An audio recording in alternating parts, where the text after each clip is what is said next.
Have you ever felt it? That quiet ache when someone else succeeds. That tightening in your chest when praise goes to another name. That voice that whispers, "Why them and not me?" That voice is not new. It is older than nations, older than laws, older than recorded history. It first spoke in the heart of a man named Cain, and its echo still shapes the world we live in today. Cain and Abel were the first brothers born into a world still young, still untouched by human violence. They both worked, they both brought offerings, they both stood before God. Abel gave his offering with faith, his best, his first. Cain also gave, but something was missing. God saw it, and instead of rejecting Cain outright, God did something remarkable. He warned him, "Sin is crouching at your door. It desires to have you, but you must rule over it."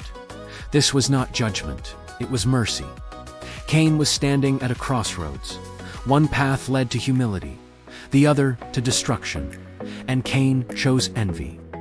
Envy doesn't arrive screaming, it arrives whispering. It says, "You deserved that. God is unfair. You're being overlooked. If you were truly valued, things would be different."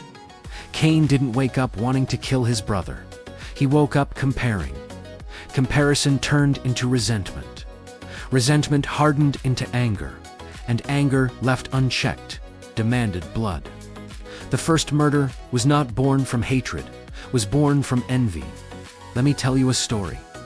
Two friends, let's call them Daniel and Michael. They grew up together, same neighborhood, same church, same dreams. They prayed together, planned together, dreamed together. Years later, Michael's life began to change. A promotion recognition, doors opening. Daniel smiled. He congratulated him. But something inside him quietly shifted. Every success Michael celebrated felt like a reminder of Daniel's delay. At night, Daniel replayed conversations in his head. "We started together. I worked just as hard. Why him?" He still prayed, but his prayers changed. They were no longer about growth, they were about comparison.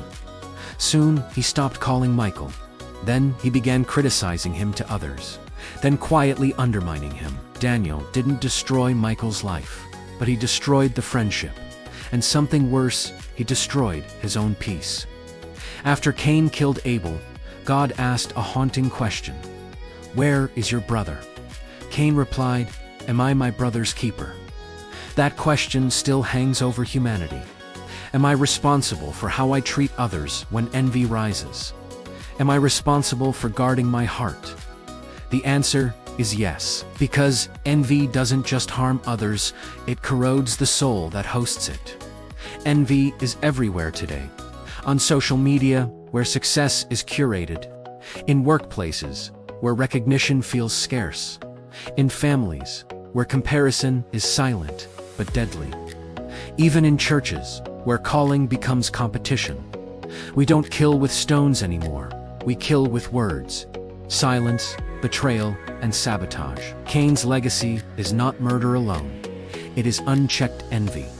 But here is the hope. God warned Cain before the fall, which means envy is not unbeatable. The way out is humility. The way out is gratitude. The way out is trust in God's timing. Abel's offering wasn't better because Abel was better. It was accepted because Abel trusted God fully. God does not compare us. He calls us. What God has for another will never steal what he has for you. Cain's story is not just history, it is a mirror.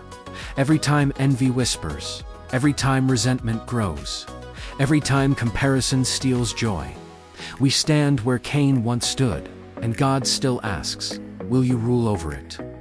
If this story spoke to your heart, take a moment to reflect. Like the video, share your thoughts in the comments, and subscribe to Ibidee Scriptales for more cinematic Bible stories that explore timeless truths and human struggles, one story at a time.